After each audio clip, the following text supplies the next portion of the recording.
प्रेम से बोलिए वृंदावन बिहारी लाल की जय हो। श्री भागवत महापुराण की जय हो। सुखदेव जी महाराज की जय हो। श्री सतगुरुदेव भगवान की जय हो। अनंत कोटि ब्रह्मांड नायक अचिंत कल्याण गुरुवर निधान सर्वेश्वर सर्वाधिपति अकारण करुणा वरुणालय अकारण करुणाकारक सकल जन कल्य शापहारक प्रात्पर ब्रह्म अनंत कोटि निर्गुण निराकार सगुण साकार जगदैक बंधु करुणैक सिंधु सच्चिदानंद घन परमात्मा श्री कृष्ण एवं श्री राधा रानी जी के युगल चरणार बिंदु को दास का बारंबार प्रणाम। समुपस्थित भगवत भक्त भागवत कथा अनुरागी सज्जनों भक्तमयी माता मातृशक्ति भगनी बांधुओं सभी के हृदय में विराजमान सीताराम जी को दास का प्रणाम। सिया राम में सब जग जानी और करहु प्रणाम जोर जुग पानी। आज बड़े सौभाग्य की बात है कि हम लोग इस पांडाल में उपस्थित हुए हैं, क्योंकि जब भगवान की असीम कृपा होती है तो ऐसा समय आता है जब भगवान की असीम कृपा होती है। भगवान की जब अनंत कृपा होती है तो सत्संग में हमारी रुचि बनती है, नहीं तो सत्संग में हम नहीं आ पाते। लिखे हैं भाग्योदयन बहुजन्म समर्जितेन सत्संगमं च लभते पुरुषो यदा वही अज्ञान हेतु कृत मोह मदांधकारा नाशम विधाय ही तदुदयते विवेका। जब जब जन्म जन्म के भाग्यों का उदय होता है, भाग्योदयन बहुजन्म समर्जितेन, तब हमें सत्संग रूपी लाभ मिलता है। और जब सत्संग मिल जाता है तो अज्ञान हेतु कृत मोह मदांधकारा, अज्ञान रूपी जो ये मद मोह हैं इनका नाश हो जाता है। और क्या होता है? तदुदयते विवेका, विवेक का उदय होता है। सुतदारा धन लक्ष्मी पापियों के घर हो, और संत समागम हरि कथा तुलसी दुर्लभ दोई। ये भगवान की कथा दुर्लभ है। आगे कथा आएगी कि देवताओं को भी कथा सुनने के लिए लाइन में खड़ा होना पड़ा और नहीं प्राप्त कर सके, क्योंकि ये दुर्लभ है। आज श्रीमद् भागवत के प्रथम दिवस में हम चलते हैं और आज भागवत का महात्मा है। श्रीमद् भागवत के प्रथम दिन में महात्मा की चर्चा होती है। महात्मा क्या है? श्रीमद् भागवत की कथा पद्धति क्या है? इस कथा का श्रवण नियम क्या है? क्यों सुनी जाती है भागवत कथा? इसको सुनने से लाभ क्या है? इन बातों का जिसमें विशुद्ध विवेचन हो उसे भागवत का महात्मा कहते हैं। क्योंकि जब तक किसी महापुरुष के महिमा का बोध न हो तब तक हमारे अंदर उनके प्रति श्रद्धा भाव और हृदय में समर्पण जागृत नहीं होता। गोस्वामी तुलसीदास जी कहते हैं, जाने बिनु न होए प्रतीति, जाने बिनु न होए प्रतीति, और बिनु प्रतीत होए नहीं प्रीति। तो श्रीमद् भागवत है क्या? भागवत किसे कहते हैं? भा से भक्ति, गा से ज्ञान, वा से वैराग्य। देखिए भागवत में 4 अक्षर हैं, भागवत। तो भा से भक्ति, गा से ज्ञान, वा से वैराग्य। इन तीनों से समन्वित होकर भक्त ज्ञान वैराग्य से समन्वित होकर उस परम तत्व, ता से तत्व, उस परम तत्व को प्राप्त कर लेना ही भागवत है। इसलिए भागवत में भक्त ज्ञान और वैराग्य की ही कथा कही गई है। भक्ति ज्ञान विरागाणाम तम्यस्मिन् तद भागवतम भाष्यते सर्ववेदेषु गा गीयते नारदादभि वा वदन्ति त्रिश्लोकेषु तब तरन्ति भवसागरः। भा से सभी वेदों का भाष्य, गा जिसको नारद आदि कवियों ने भी गाया है, वा वदन्ति त्रिश्लोकेषु तीनों लोकों में जिसका गायन किया जाता है। और होता क्या है, ये तीनों करने से हमको मिलता क्या है? बोले तरन्ति भवसागरः, हम भवसागर से तर जाते हैं। भा कीर्ति वाचको शब्दः गकारा ज्ञान वाचकः अवंसाय चरितम चैव पुराणम पंच लक्षणम। तो क्या हुआ? भक्ति और ज्ञान वैराग्य इन तीनों से समन्वित होकर उस परम तत्व को प्राप्त कर लेना ही भागवत है। अच्छा, तो भक्त किसे कहते हैं? आइए थोड़ा चर्चा करते हैं, फिर कथा में आगे बढ़ते हैं। भक्ति किसे कहते हैं? क्या सुबह उठना भक्ति है? 4 बजे उठ जाना भक्ति है? अरे सुबह उठकर स्नान कर लेना क्या भक्ति है? हैं? आप बताइए, क्या इसे भक्ति कहते हैं? सुबह उठ लिए, नहा लिए, तिलक लगाना क्या भक्ति है? हाँ, मंदिर पहुंच गए, वहां जाकर पाठ कर रहे हैं, क्या ये भक्ति है? जंगल में जाना भक्ति है? सरोवर के किनारे भजन करना भक्ति है? भक्ति है क्या? कभी विचार किया आपने? भक्ति किसे कहते हैं? भक्ति क्या है? भक्ति तो केवल एक है, परमात्मा का निरंतर स्मरण करना ही भक्ति है। ये सब तो जितनी क्रियाएं हैं, ये तो क्रिया हैं, ये सिर्फ एक माध्यम है, परमात्मा का स्मरण करने का एक माध्यम है, हमारे राघव का स्मरण करने का एक माध्यम है। जैसे सुबह उठ गए, नहाना है, क्यों नहाना है? पूजा करने के लिए। तो स्मरण बना है कि भगवान के लिए न जा रहे नहाने। फिर क्या हुआ? मंदिर में पहुंचे, अब क्या करें? थोड़ी देर राम राम राम राम राम राम राम राम जप किए, भजन किए, घंटे 2 घंटे हो गए, मन ऊबने लगा। अब क्या करें?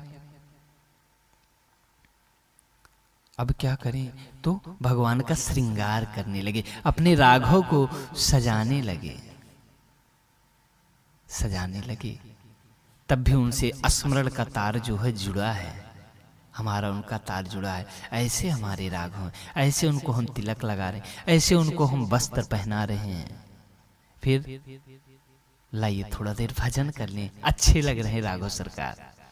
हाँ, थोड़ा भजन हो गया, मन उबने लगा, लाइए अब धूप दीप आरती करते हैं।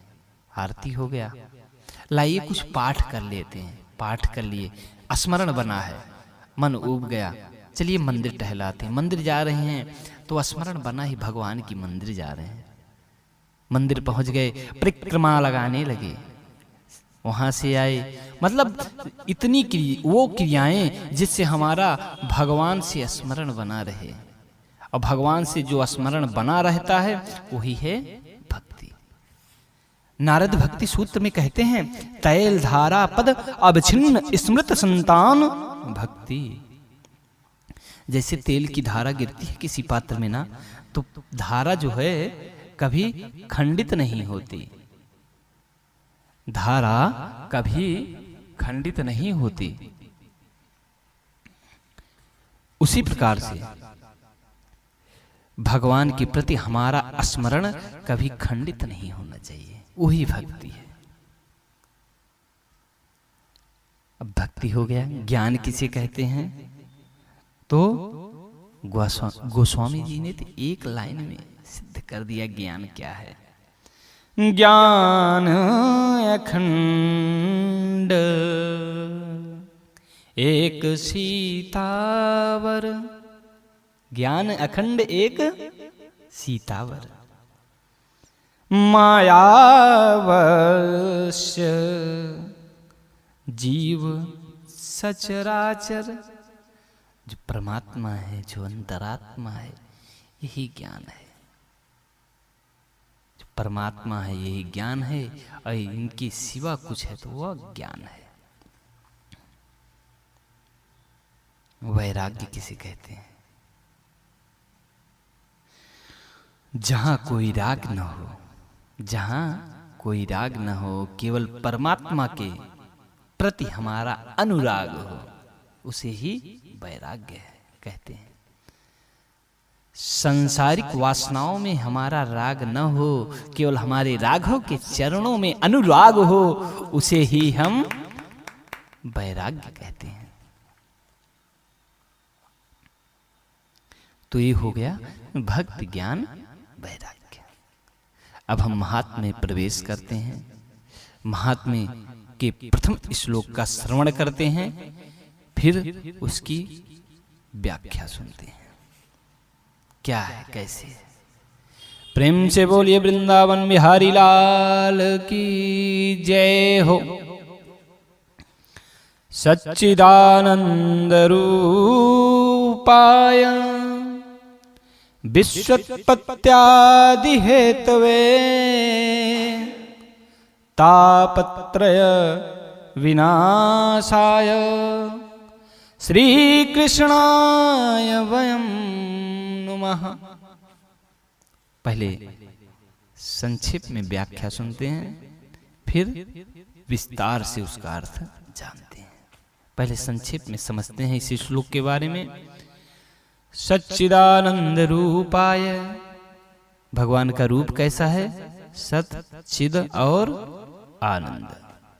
अच्छा, इतने सुंदर हैं प्रभु। अच्छा, तो करते क्या हैं? बोले विश्वोत्पत्त्यादि हेतवे, विश्व के उत्पत्ति इत्यादि का कारण भी हैं, हेतु भी हैं। अच्छा, तो हम क्या करें? मान लीजिए भगवान सुंदर हैं, विश्व की उत्पत्ति भी करते हैं, विश्व का अंत भी करते हैं, तो हम क्या करें? हम क्या करें? तो बोले तापत्रय विनाशाय, आपके तीनों ताप नष्ट हो जाएंगे, आपके तीनों तापों का विनाश हो जाएगा। अच्छा, हमारे तीनों तापों का विनाश हो जाएगा? हाँ, तीनों तापों का विनाश हो जाएगा। अच्छा, तीन ताप होते हैं ना, दैहिक, दैविक, भौतिक। तो समझ में नहीं आया कि भगवान का स्वरूप सच्चिदानंद है, विश्व के उत्पत्ति इत्यादि का कारण भी है, लेकिन हमारे तीनों तापों का विनाश क्यों होगा? तो पहले सुखदेव भगवान लाभ बताते हैं कि तुम्हारे तीनों तापों का विनाश हो जाएगा। तो बोले क्या करने, कैसे हो जाएगा? तो बोले छोटा सा काम करना पड़ेगा। क्या करना पड़ेगा? बोले श्री कृष्णाय वयं नुमः, भगवान श्री कृष्ण को प्रणाम करने से, नमस्कार करने से ये सब कार्य होगा, आपके तीनों तापों का विनाश हो जाएगा। अच्छा, अब विस्तार से जानते हैं। सच्चिदानंद रूपाय, सत, चिद, आनंद। भगवान का रूप कैसा है? सतघन, चिदघन और आनंद घन। ये परमात्मा का स्वरूप है, सच्चिदानंद रूपाय। वाह, जय हो मेरे राघव सरकार। सतघन, सतघन का मतलब क्या है? पहले समझ लीजिए घन किसे कहते हैं। घन मतलब चारों तरफ से भरा हुआ, जिसमें कहीं गैपिंग न हो, कहीं रिक्त स्थान न हो। घनीभूत, सत्य से घनीभूत है घन। अच्छा, बचपन में एक फार्मूला सुने थे घन का, लंबाई गुणे चौड़ाई गुणे ऊंचाई, मतलब चारों तरफ से भरा हुआ। तो जब भरा हुआ है तो इसमें कहीं रिक्त स्थान नहीं है। सत घन मतलब जिसमें असत्य वस्तु का प्रवेश न हो, सत्य है, पूर्ण सत्य है। चिद घन, चिद माने प्रकाश, चिद माने ज्ञान, जहां अज्ञान का कोई प्रवेश न हो, ऐसे हैं हमारे राघव, चिद घन हैं। और उसके बाद आनंद घन, जहां दुख क्लेश का कोई स्थान नहीं है, ऐसे हैं हमारे राघव सच्चिदानंद। भगवान सत्य घन हैं। और सत्य क्या है, आइए थोड़ा विचार करते हैं, सत्य क्या है, तो आपको समझ में आ जाएगा कि हमारे परमात्मा, हमारे राघव सत्य घन कैसे हैं। सत्य क्या है, पहले विचार करते हैं सत्य क्या है। तो धर्म न दूसर सत्य समाना, अवागम निगम पुराण बखाना। धर्म के सिवा दूसरा कोई सत्य नहीं है। और धर्म क्या है, बोले रामो विग्रहवान धर्मः। जो हमारे राघव सरकार हैं, राम जी हैं या कृष्ण जी हैं, ये धर्म की ही विग्रह हैं। तो धर्म हो गए भगवान, और धर्म की ही परिभाषा सत्य भी है। धर्म न दूसर सत्य समाना, सत्य के सिवा कोई धर्म नहीं है।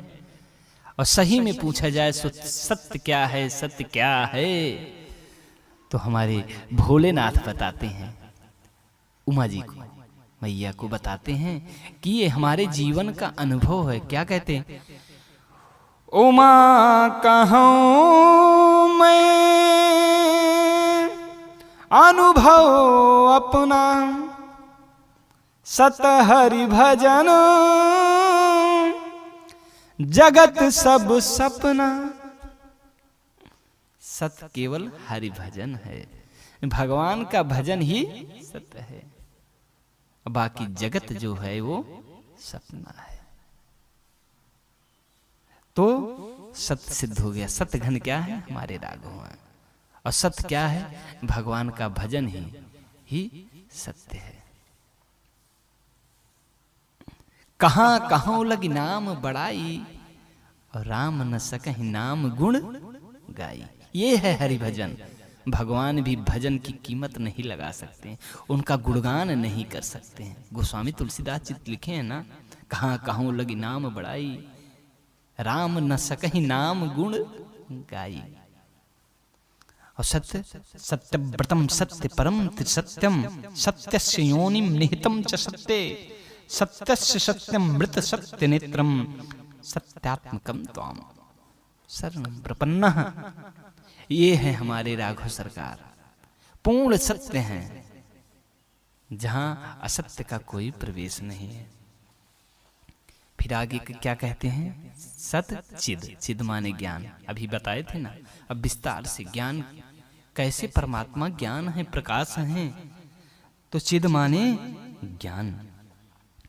तो गोस्वामी जी कितना अच्छा वर्णन करते हैं, जगत प्रकाश प्रकाशक रामू, अमायाधीश ज्ञान गुण धामू। और जाते लाग न क्षुदा पिपासा, अतुलित बन तन तेज प्रकाशा। और सुमिरत जाहि मिटई अज्ञाना, असोई सर्वज्ञ राम भगवाना। हमारे राघव सरकार, हमारे कृष्ण भगवान यही चिद है, पूर्ण प्रकाश में है, पूर्ण ज्ञान में है। और आगे बताते हैं कि मेरा कन्हैया जो है ये आनंद घन भी है। राघव सरकार आनंद घन है, सच्चिदानंद। सत हो गया, चिद हो गया, अब आई बारी आनंद की। आनंद है तो यहां भी जो आनंद सिंधु सुख राशि और सीकर ते त्रैलोक सुबासी। जो आनंद की सिंधु हैं, सुख की राशि हैं, तो यहां भाई दुख कैसे आ सकता है, यहां क्लेश कैसे आ सकता है। यदि दिखाई भी पड़ता है ना, जैसे आप भगवान के चरित्र में दुख देखते हैं, जैसे रामायण पढ़ते हैं तो लगता है कि भगवान दुखी हैं, वन में निकले हैं, विलाप भी कर रहे हैं, भगवान कष्ट में हैं। लेकिन ये हमारे आंखों का दोष है भाइयों, हमारे आंखों का दोष है। भगवान वो आनंद घन कभी दुखी हो ही नहीं सकता। ये केवल हमारी आंखों का दोष है कि हमको वो दुखी दिखाई देते हैं। जैसे घने बादल आ जाने से हमें सूर्य का दर्शन नहीं होता। घने बादल आ जाने से हमें सूर्य का दर्शन नहीं होता। देखिए आकाश में जब बादल आ जाते हैं तो हमें सूर्य दिखाई देते हैं? नहीं दिखाई देते, कभी नहीं दिखाई देते। जब बादल हट जाते हैं तब दिखाई देते हैं। लेकिन अविवेकी अविचारी पुरुष क्या कहते हैं? बादल ने सूर्य को ढक लिया, बादल ने सूर्य को ढक लिया। अरे सूर्य में कहां अरे बादल में कहां सामर्थ है वो सूर्य को ढक सके भाइयों? बादलों ने सूर्य को ढक लिया ये तो कह देते हैं, लेकिन बादलों में कहां सामर्थ है कि सूर्य को ढक ले? कहीं धूप तो कहीं छाया है। तो यदि भगवान के दोषों का दर्शन हमको हो तो हमारे आंखों का भ्रम है, केवल दोषों का। हमारे आंखों में दोष है, ना कि भगवान में दोष को समझें। तो भगवान का स्वरूप क्या है? सच्चिदानंद रूप है। भगवान का स्वरूप सच्चिदानंद है। यदि उस सत्य में आपको असत्य का दर्शन हो रहा है, ज्ञान में अज्ञान का दर्शन हो रहा है और आनंद में दुख का दर्शन हो रहा है, तो वो हमारी दृष्टि का दोष है। जैसे राम जी वन में विलाप कर रहे हैं, हे खगमृग हे मधुकर श्रेणी, तुम देखी सीता मृग नयनी। तो कोई प्रश्न कर सकता है, राम जी तो सच्चिदानंद स्वरूप हैं, तो रो क्यों रहे हैं? आनंद घन कभी रोएगा? रो ही नहीं रहे हैं, वृक्षों से पूछ रहे हैं, तुम देखी सीता मृग नयनी, मतलब अज्ञानी भी हैं और इनको ये भी पता नहीं है कि उनकी पत्नी कहां है। सर्वज्ञ तो रहे नहीं, सर्वज्ञ होते तो क्यों पूछते? लेकिन यह मेरा अविवेक है। उस स्थिति में भी जब भगवान ऐसा विलाप कर रहे थे, उस स्थिति में भी जब भोले बाबा ने दर्शन किया, भोले बाबा कथा सुनने गए थे ना, और आए मन में कथा सुने तो सोचे भगवान का दर्शन हो गए जाए, तो अयोध्या में झांकी दिखाई दी। तो भोले बाबा ने क्या किया? जय सच्चिदानंद घन पावन, अवश्य कही चले व मनोज लजामन। भगवान ने जय सच्चिदानंद घन करके प्रणाम कर लिया। लेकिन उसी समय तुरंत मैया को भ्रम हो गया कि हमारे भोले बाबा किसको प्रणाम कर रहे हैं। तो भोले बाबा ने कहा, देखो हमारे राघव सरकार हैं, हम इनको, ये हमारे इष्ट हैं, इन्हीं को प्रणाम कर रहे हैं। लेकिन मैया नहीं समझी। मैया को भ्रम है ना, वो कह रही है जो असत्य मृग के पीछे भागे वह सत्य कैसा, जो पत्नी का पता वृक्षों से पूछे वह चिद कैसा, और जो पत्नी के लिए विलाप मारकर दहाड़ मारकर रोए वो आनंद कैसा। बात तो सही है, लेकिन समझना, देखिए भगवान में हमको दोष दिखेंगे। तमाम प्रश्न उठते हैं, अरे महाराज जी ऐसा कह रहे हैं, महाराज जी वैसा कह रहे हैं, ये ऐसा नहीं ऐसा है, भगवान ने त्रास रचाया, भगवान ने चोरी किया, ये किया वो किया, तमाम दोष हम लोग देखने लगते हैं।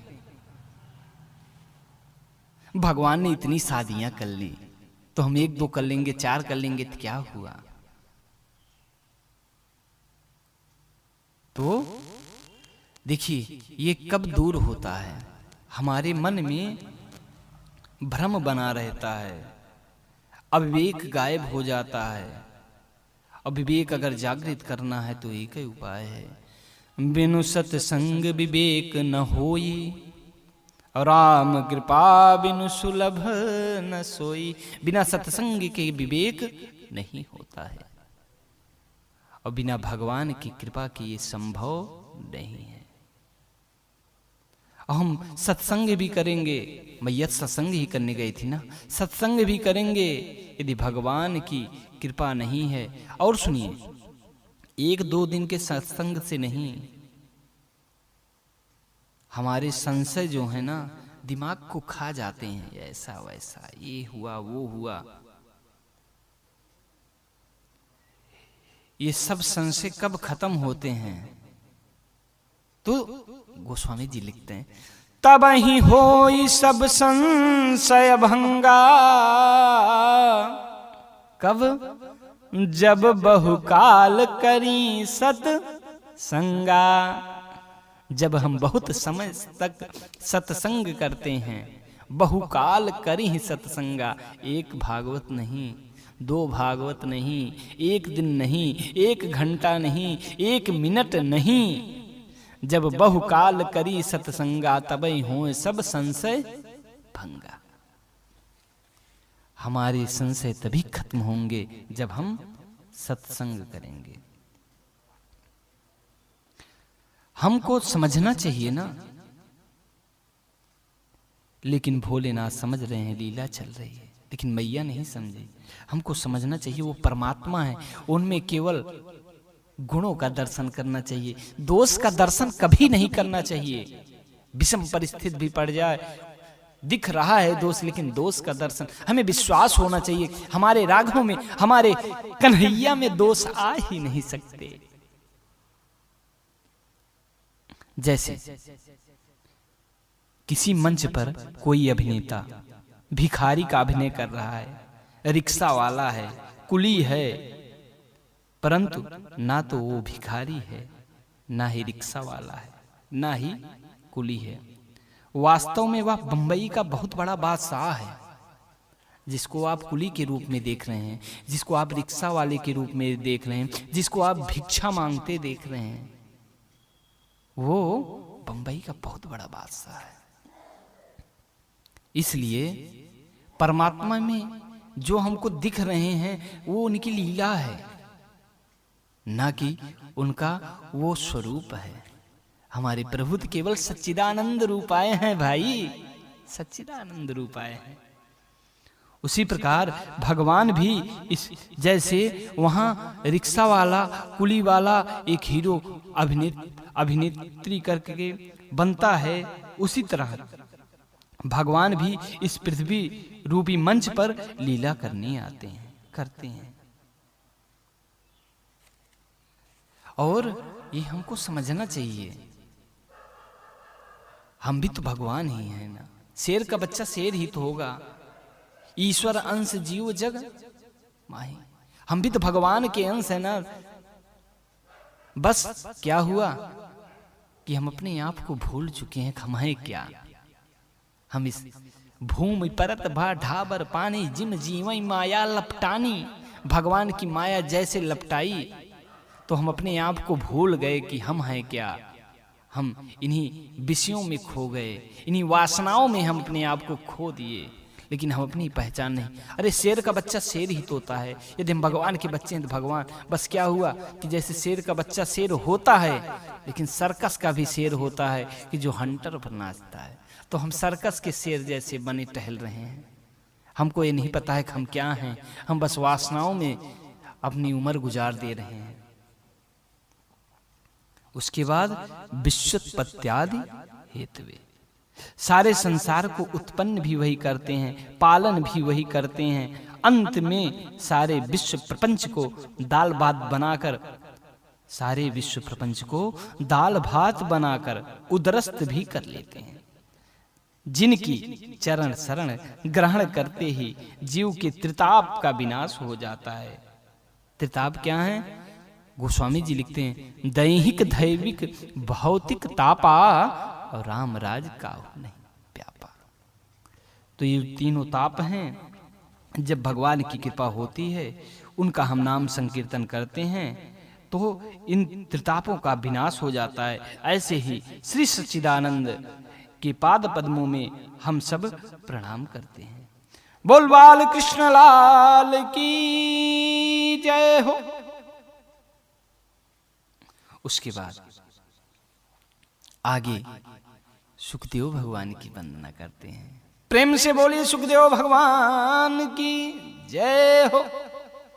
यम प्रव्रजन्तमनुपेतं पेत कृत्यं द्वैपायनो विरह कातर आजुहाव पुत्रेति तन्मयतया तरवोभिनेदुस् तं सर्वभूत हृदयं मुनिमानतोऽस्मि।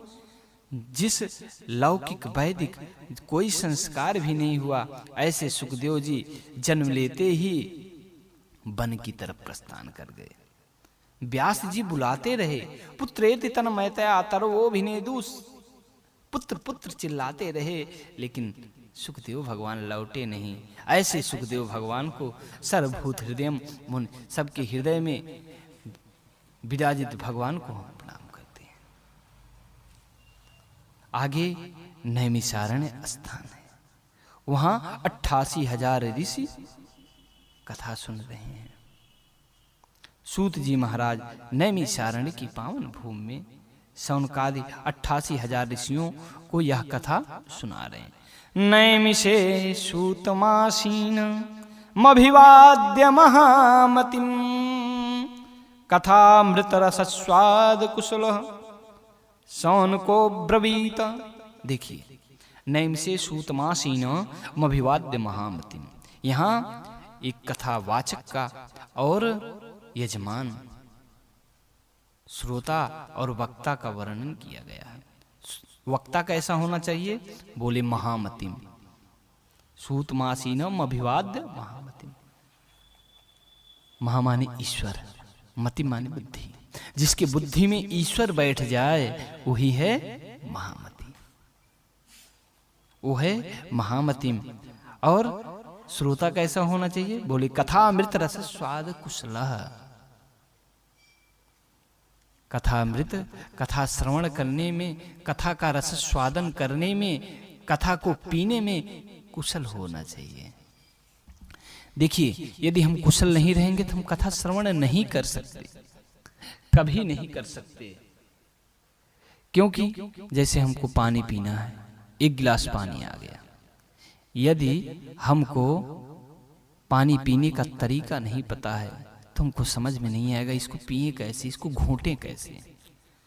तो श्रोता कैसा होना चाहिए? कथा अमृत रस स्वाद कुशला, कथा का रस स्वादन करने में कुशल होना चाहिए। अब नैमिषारण्य क्या है? आज नैमिषारण्य पर सभी संत बैठे हैं, मीटिंग चल रही है। हाँ, तो नैमिषारण्य क्या है? तीर्थवर नैमिष विख्याता अति पुनीत साधक सिद्धिदाता। ये तीर्थ है और साधकों को सिद्धि देता है। पंथ जात सोहै मत धीरा और ज्ञान भक्ति जन धरे शरीरा। नैमिषारण्य की महिमाएं बहुत हैं। इस तीर्थ में मनुष्य शतरूपा को सिद्धि प्राप्त हुई और परिणाम क्या हुआ? 4 रूपों में भगवान का प्रादुर्भाव हुआ। लेकिन जब मनुष्य शतरूपा ने तप किया, यहां आकर तो भगवान ने वचन दे दिया कि ठीक है, हम आपके पुत्र बनेंगे। लेकिन भगवान ने भी यहां अपनी शर्त बताई। हमारी भी एक शर्त है। क्या शर्त है? जब आप अयोध्या के राजा बनेंगे, आप दिल्ली के राजा बनेंगे तब नहीं, आप अहमदाबाद के राजा बनेंगे तब नहीं, आप गुजरात के राजा बनेंगे तब नहीं, आप बिहार के राजा बनेंगे तब नहीं, जब आप अयोध्या के राजा बनेंगे। तो जब अयोध्या की बात आएगी तो अयोध्या के हैं तो अयोध्या के बारे में तो कुछ न कुछ तो बोलेंगे ही। अब देखिए भगवान ने बोल दिया, होइहों अवध भुआल तब मैं होब तुम्हार सुत। जब आप अयोध्या के राजा बनेंगे तब हम आपके सुत बनकर आएंगे। यानी भगवान बताना चाहते हैं कि अयोध्या के राजा को भगवान भी अपना बाप बनाना चाहते हैं। ये है हमारी अयोध्या। यह नैमिषारण्य जो है ना, यह कथा की भूमि है। इस भूमि ने जितनी कथा सुनी, किसी भूमि ने उतनी कथा नहीं सुनी। सूत जी ने 18 पुराणों की कथा यहीं सुनाई। सारी कथाओं का शुभारंभ यहीं से हुआ। सबसे छोटी कथा सत्यनारायण व्रत कथा का प्रारंभ भी यहीं से हुआ। एकदा नैमिषारण्ये ऋषियेषां कादयः। श्रीमद् भागवत की कथा को सूत जी ने नैमिषारण्य में ही सुनाई। श्री राम कथा को लवकुश ने इसी पावन भूमि पर सुनाई। राम जी ने यहीं एक अश्वमेध यज्ञ भी किया। इस पावन भूमि में सीता जी समाहित हुई। ये है नैमिषारण्य। ये भक्त को भगवान से मिला देने वाली भूमि है। यहाँ भक्त साधना करते हैं, तपस्या करते हैं और भगवान दर्शन देते हैं। यहाँ ही लवकुश ने कथा सुनाई, उनके बिछड़े बाप मिल गए। ये है नैमिषारण्य। बाप बेटे को मिला दिया इस पावन भूमि ने। लवकुश ने यहाँ कथा सुनाई, इस कथा के नायक कथावाचक को प्राप्त हुए। इस बात को सोचकर कभी कभी मन में आता है, भले ही लवकुश जैसी योग्यता ना हो, लवकुश जैसी योग्यता ना हो हमारे अंदर, पर धंधा तो हम भी वही कर रहे हैं। एक कथावाचक को उसके आराध्य से यह भूमि ने मिला दिया। उसी प्रकार सभी कथावाचकों को उनके आराध्य से यह भूमि मिला दे। यह पावन भूमि नैमिषारण्य, यहाँ जंगल ही भगवान का स्वरूप है, अरण्य ही भगवान का स्वरूप है। यहाँ भगवान अरण्य रूप में है। नैमिषारण्य 8 वैकुंठों में एक वैकुंठ भी है। पृथ्वी पर 8 वैकुंठों का वर्णन है, जिसमें 4 उत्तर भारत में हैं और 4 दक्षिण भारत में हैं। उत्तर भारत में मुक्ति नारायण, नैमिषारण्य, बद्रीनाथ, पुष्कर, और दक्षिण भारत में श्रीरंगम, श्रीमुष्टम, तोताद्रि, वेंकटाद्रि। ये है नैमिषारण्य। प्रेम से बोलिए नैमिषारण्य तीर्थ की जय हो।